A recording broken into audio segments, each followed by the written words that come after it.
anao rilay arivo tsy foto mbola teny antsasadalana dia nirotsaka mahalana laherikery kakely fambara favono kandray nady fariva sy zay dia natao ho an'ireny mpialasa zatra ve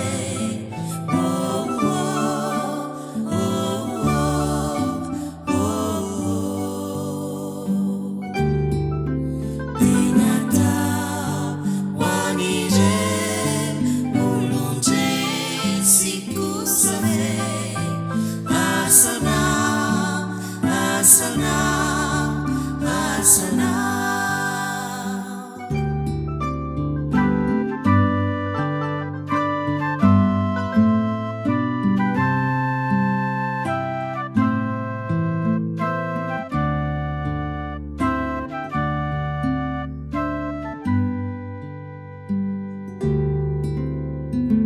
kanto no ny arivariva ny masoandro efa iva io mananjary fahito toa ampela tsisitsiny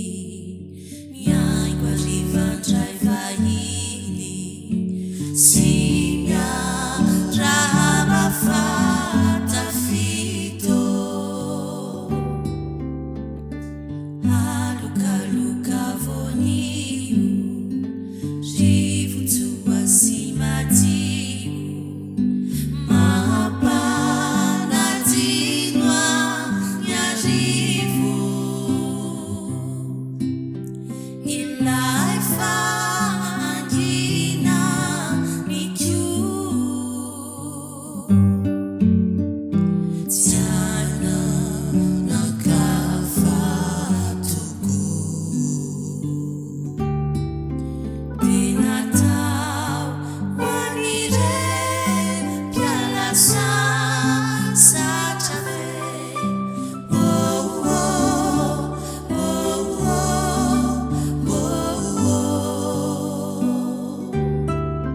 dia natao ho an'ireny olon-dresy kosa ve asanao asanao